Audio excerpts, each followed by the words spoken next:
नमस्कार दोस्तों, आज हम इस वीडियो में जानेंगे मां लक्ष्मी और भगवान विष्णु जी का स्वयंवर और पुत्र की कहानी। ऋषि भृगु की पुत्री माता लक्ष्मी थी। उनकी माता का नाम ख्याति था। राजा दक्ष के भाई भृगु ऋषि है। एक समय राजा दक्ष और ऋषि भृगु बहुत चिंतित होने लगे। उनके मन में एक ख्याल आया, लक्ष्मी जी के लिए स्वयंवर का आयोजन रखा जाए। राजाओं को खबर पहुंचा दिया, जो भी इस स्वयंवर में भाग लेना चाहे ले सकता है, और उन्होंने की यह भी शर्त थी कि अपने ही पसंद के राजा से शादी करेगी। वहां सभी राजाओं ने भाग लिया था। वहां पर नारद भी लक्ष्मी जी से विवाह करना चाहते थे। नारद जी ने सोचा कि यह राजकुमारी हरि रूप पाकर ही उनका वरण करेगी। तब नारद जी विष्णु भगवान के पास हरि के समान सुंदर रूप मांगने पहुंच गए। विष्णु भगवान ने नारद की इच्छा के अनुसार उन्हें हरि रूप दे दिया।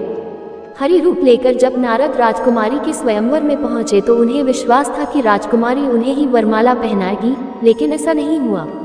राजकुमारी ने नारद छोड़कर भगवान विष्णु के गले में वरमाला डाल दी। नारद जी वहां से उदास होकर लौट रहे थे तो रास्ते में एक जल से भरा कुंड में उन्होंने अपना चेहरा देखा। अपने चेहरे को देखकर नारद हैरान रह गए, क्योंकि उनका चेहरा बंदर जैसा था। भगवान विष्णु ने नारद को वानर रूप दे दिया था। नारद समझ गए कि भगवान विष्णु ने उनके साथ छल किया था। उनको भगवान विष्णु पर बड़ा क्रोध आया। नारद सीधे वैकुंठ पहुंचे और क्रोध में आकर भगवान विष्णु जी को श्राप दे दिया था। भगवान विष्णु को कहा, जब आप मनुष्य रूप में पृथ्वी पर आपका अवतरण होगा, जिस तरह मैंने स्त्री का वियोग सहा है, उसी प्रकार आपको भी वियोग सहना होगा। इसलिए राम और सीता के रूप में जन्म लेकर विष्णु और देवी लक्ष्मी को वियोग सहना पड़ा था। मित्रों, भगवान विष्णु के पुत्र के जन्म की कहानी जानते हैं। एक समय भगवान विष्णु और मां लक्ष्मी को वरदान से प्राप्त हुआ था एक पुत्र। जाने कौन था वो? एक समय विष्णु जी ने दिया था, लक्ष्मी जी को श्राप दिया था। देवी भागवत पुराण के 6ठे स्कंद में श्री हरि विष्णु और मां लक्ष्मी के पुत्र का वर्णन मिलता है। एक कथा के अनुसार श्री हरि विष्णु ने लक्ष्मी जी को घोड़ी होने का श्राप दे दिया था।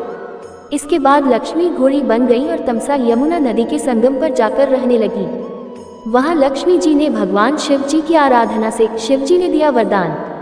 लक्ष्मी जी की भक्ति देखकर भगवान शिव ने प्रसन्न होकर लक्ष्मी जी को वरदान दिया कि जल्द ही श्री हरि विष्णु प्राप्त होंगे और उसी पश्चात आपको पुत्र की प्राप्ति होगी। इसके बाद भगवान शिव ने अपने चित्ररूप को विष्णु जी के पास भेजा। चित्ररूप ने भगवान विष्णु जी से कहा कि लक्ष्मी जी से भेंट करें। तब विष्णु जी ने कहा कि मैं लक्ष्मी से भेंट करने आऊंगा और शिव जी के वरदान स्वरूप लक्ष्मी जी को वापस लेकर आऊंगा।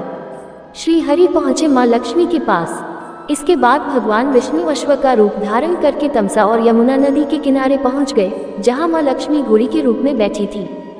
मां लक्ष्मी ने घोड़े के रूप में विष्णु जी को पहचान लिया। इसके बाद विष्णु जी और लक्ष्मी जी के सहयोग से एक है नाम का बालक उत्पन्न हुआ।